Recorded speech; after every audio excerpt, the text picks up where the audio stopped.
라벨 에스테틱 김정현 원장입니다. 안녕하세요. 부원장 전예미입니다. 네, 오늘은 저희가 어떤 이야기를 나눠볼까 고민을 해보다가 저희가 에스테틱에도 있어봤고 피부과에도 있어봤어요. 그죠? 네. 그래서 에스테틱과 피부과에 이제 어떤 부분을 고려해서 선택을 해야 될지, 그렇다면은 선택을 하는 데 있어서 어떤 부분을 체크를 해서 나에게 맞는 피부과든 에스테틱이든 선택을 할 수 있는지 참고하여 설명드리겠습니다.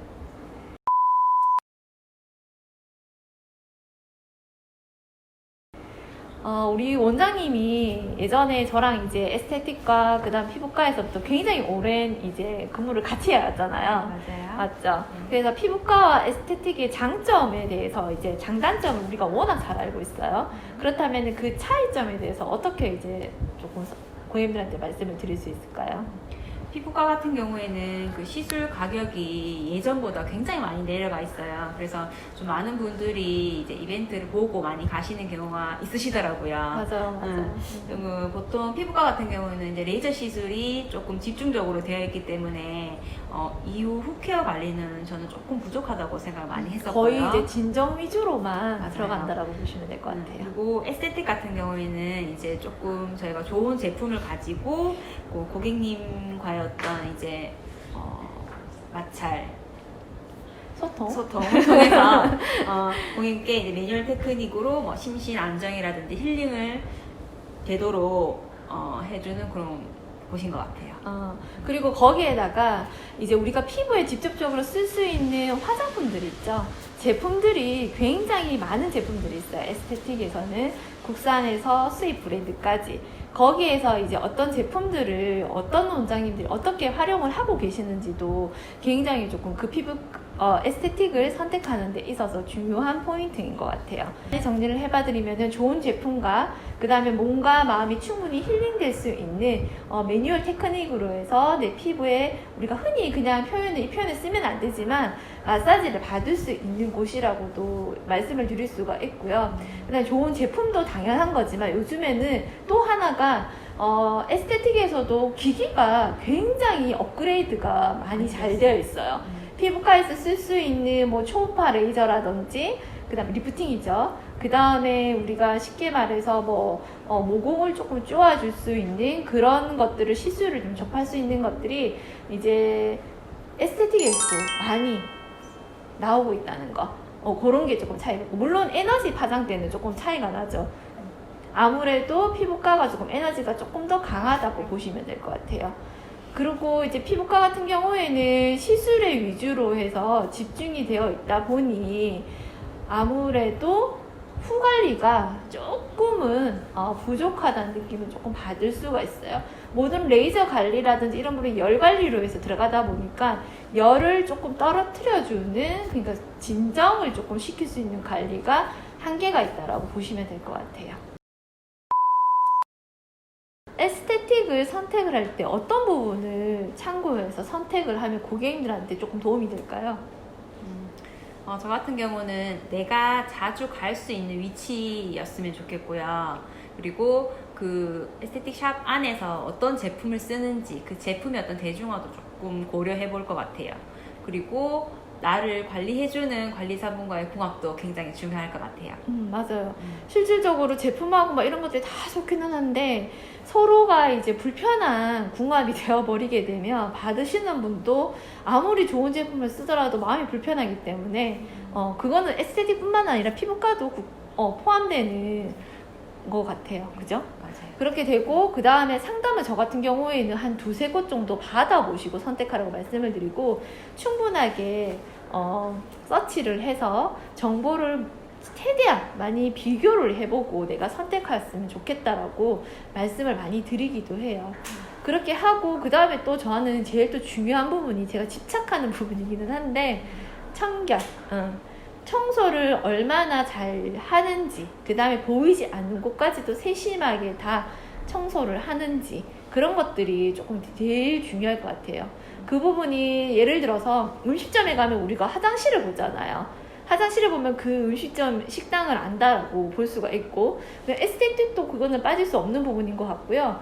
그리고 또 무심코 또 볼 수 있는 부분들이 우리가 정수기 물때가 끼어 있는지, 아니면은 구석진 부분에 뭔가가 먼지가 쌓여 있진 않은지, 그리고 또 하나는 외관 세팅, 그 다음에 이제 기계가 서 있는 부분에 먼지가 흥건하게 올라가 있진 않은지, 그런 부분들을 체크를 한번 해보시면은 얼마나 청결에 신경을 쓰고 있는지를 참고할 수 있을 것 같아요.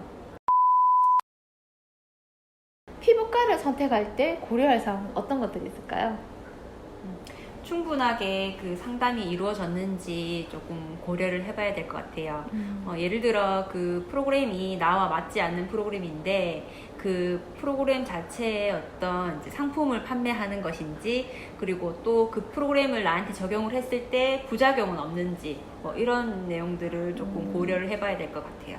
그 얘기를 제가 다시 한 번만 설명을 해봐드리면 이런 사례가 있었어요. 어떤 분이 이제 보톡스를 처음 이제 맞으시는 분이었어요. 그 분 같은 경우에는 아이크림을 아무리 발라도 주름이 이제 그대로 항상 있을 수밖에 없는 거고 생길 수밖에 없고 하다 보니 이제 지인 소개로 해서 이제 보톡스를 맞으시러 간 거예요. 근데 그분이 이제 미간이라든지 이마 주름이 있으셔서 보톡스를 맞았는데, 첫 번째 본인이 생각한 것보다 주름이 이미 생긴 주름이 없어지지 않았다는 거, 그 다음에 보톡스를 하고 나서의 불편한 사항들이 있었다는 거, 그런 부분들이 있었고, 그 다음에 뭐 하지 마라, 이거는 안 된다, 일주일 동안 이거는 피해 주세요 라고 했는데 그분이 그걸 지킬 수 없는 상황이었고, 이런 부분들을 설명을 했을 때 그게 그 고객님한테 정확하게 전달이 안 됐던 거예요. 간접적인 경험을 할 수 있게끔 그림을 그리듯이 설명하는 것도 상담자의 저는 능력이라고 생각을 하거든요. 저 같은 경우에도 피부과에 있었지만은 보톡스를 처음 하고 오시는 분들한테 보통 설명 상담하는 시간이 저는 굉장히 좀 오래 걸려요. 왜? 불편한 사항이 분명히 따라가기 때문이거든요. 그런 부분들을 고객님한테 얼마나 정확하게 전달을 하고 부작용에 대해서, 불편한 부분에 대해서 설명을 드렸고 주의사항을 어필을 했고 하는 부분이 설명이 안 됐을 때 고객님의 실망은 물론이고요, 그 다음에 컴플레인으로 분명히 연결될 수가 있기 때문에 상담자가 얼마나 그 사람의 맞춤으로 해서 꼼꼼하게 상담을 도와드리는지도 제일 중요한 것 같아요. 근데 요즘에는 어때요? 이벤트가 굉장히 저렴하게 많이 나오다 보니까 어떤 거 보고 오셨어요? 저 이거 보고 왔는데요. 그러면 이거 해드릴게요. 이거 하시겠어요? 네, 이거 해주세요. 끝이에요. 근데 소비자 입장에서는, 고객 입장에서는 이게 뭔지 정확히 알고 싶고 어떤 효과가 있는지, 내가 뭐 주의할 사항은 없는지 충분히 알고 싶은데 그냥 얼렁뚱땅 뭐 이렇게 하다 보니까, 바쁘게 돌아가다 보니까 그냥 해버린 거예요.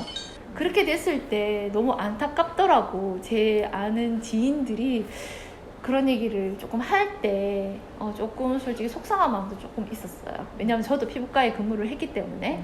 근데 뭐 그렇지 않은 병원도 충분히 많은데 그런 부분을 조금 참고해서 우리 상담자든 관리사 선생님이든 참고해서 설명을 고객님들한테 해주시면 더 많이 좋을 것 같고, 그런 부분이 잘 되어 있는지도 고객님들이 체크를 해서 당황하지 말고 차분하게 시술에 연결이 되었으면 하는 그런 바람입니다.